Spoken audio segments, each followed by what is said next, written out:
Kita dibawa ke sebuah tempat di mana terlihat sosok ini sangat kesal. Pasalnya, energi spiritual 5 elemen yang sudah dia kumpulkan bertahun-tahun hancur begitu saja. Tuan Lingjun menerima pesan berkaitan dengan hancurnya gua kediaman cabang selatan.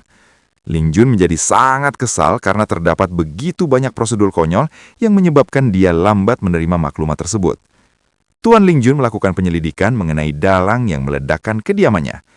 Ternyata kelompok itu menemukan kabar terbaru yang berasal dari penjara gaib Songhai. Lingjun sangat kesal dan langsung membuka pesan tersebut, yang mana di sana terdapat foto Wang Ling bersama ayahnya.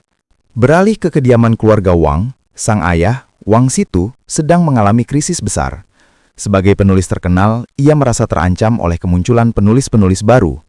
Tekanan deadline dan tagihan yang menumpuk menjelang kelahiran putri keduanya membuat Wang Situ stres berat, bahkan sampai mengalami keguguran rambut secara permanen. Wang Ling dan RH sampai dibuat syok melihat rahasia di balik topi ayahnya itu.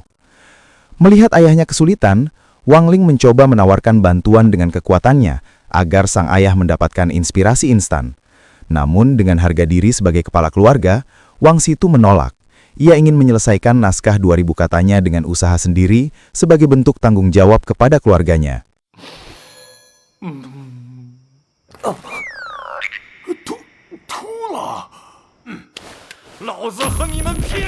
Satu hari berlalu tanpa hasil. Akhirnya, atas saran Wang Ling, Sun Rong datang menjemput Wang Situ untuk jalan-jalan mencari udara segar. Namun, perjalanan mereka tidaklah tenang. Bawahan Tuan Lingjun terus membuntuti mereka. Si mata-mata ini salah paham dan mengira Wang Situ adalah seorang master hebat yang sengaja menyembunyikan kekuatannya di balik rupa manusia biasa. Tujuan pertama adalah kediaman keluarga Chen. Tetua Chen dan putranya, Chen Chao, memamerkan teknik pedang leluhur yang mampu membelah batu besar. Di sini, Wang Ling sempat memberikan serangan balasan kepada si mata-mata yang bersembunyi, hingga pakaian pria itu hancur berantakan.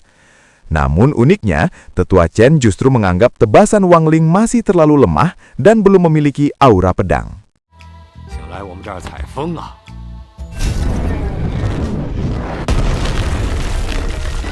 Setelah dari sana, mereka akan pergi ke balai binatang keluarga Guo. Di sana, Guo Hao sendiri yang menyambut kedatangan mereka. Terlebih lagi, dia sudah mendengar cerita dari Wang Ling. Ia menjamin kalau Wang Situ bisa mendapatkan inspirasi. Guo Hao pun mengeluarkan beruang petir, yang merupakan binatang spiritual kelas atas.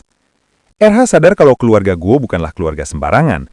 Ternyata untuk bisa menjinakkan binatang itu, dia harus pergi jauh. Alasan Guo Hao mengeluarkan beruang petir adalah untuk mempercepat peredaran darah ke seluruh tubuh Wang Situ, dan begitulah pikirannya bisa lebih tenang. Wang Situ tidaklah mempermasalahkan hal itu, karena demi Wang Nuan, ia akan melakukan apapun. Tapi listrik yang dikeluarkan oleh beruang petir bisa menghidupkan listrik satu kota, jadi tentu saja Wang Situ tidak akan bisa bertahan. Guo Hao menenangkannya, karena yang akan menyetrumnya adalah bayi beruang, arus listriknya tidaklah begitu kuat. Hanya saja, Wang Situ merupakan seorang manusia biasa, tentu saja listrik kecil ini akan berdampak baginya. Dan entah kenapa, dia itu langsung saja mulai berubah menjadi Albert Einstein.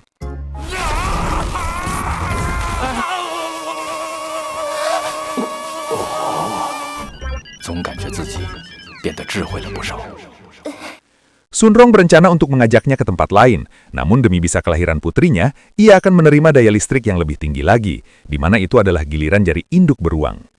Sedangkan di atas, pria ini masih terus mengikuti mereka. Melihat keberadaan dari beruang petir itu membuatnya terkejut, karena memberikan binatang spiritual tingkat tinggi kepada Tuan Lingjun, dia pasti akan mendapatkan keuntungan yang sangat besar. Ia pun melemparkan botol ini, yang membuat bayi beruang menangis. Hal itu tentu saja membuat ibunya marah dan langsung saja memberikan serangan kepadanya. Melihat amarahnya membuat Wang Situ ketakutan dan tidak jadi menerima serangan petir lagi. Perjalanan akan kembali mereka lanjutkan, yakni ke pasar Songhai. Dalam perjalanan tersebut, terlihat Wang Situ yang bercahaya. Sun Rong merasa sangat senang karena perlahan-lahan kondisi Wang Situ mulai memulih, karena sebagai seorang penulis, mengurung diri dalam satu ruangan bukanlah hal yang bagus.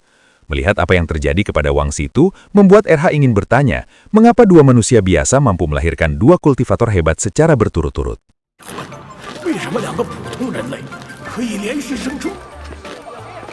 Di sini Wang Situ teringat kalau dia dulu pernah memberikan Wang Ling sebuah pedang, di mana Jingke pun keluar karena merasakan sesuatu yang ternyata itu merupakan kehadiran dari Bai Qiao. Ia merupakan sarung pedang milik Jingke yang langsung saja melakukan penyerangan kepada Wang Ling, karena bagaimanapun dia ingin Jingke kembali kepadanya.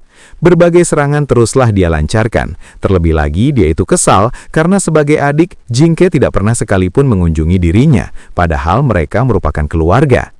Sun Rong dan RH mengingat kehadiran dari Bai Qiao. Wang Ling pun melakukan penyerangan agar Bai Qiao bisa sedikit lebih tenang. Ini tentu saja membuat Bai Qiao terpental.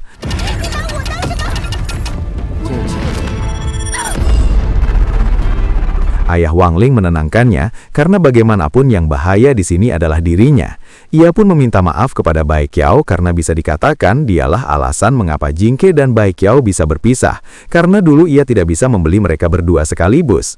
Bai Qiao tidaklah ingin mendengarkan perkataannya, sedangkan pria ini mestilah belum menyerah untuk melakukan perburuan kepada Wang Situ, maka karena itulah dia pun membawa anggotanya untuk bisa melakukan penyerangan kepadanya.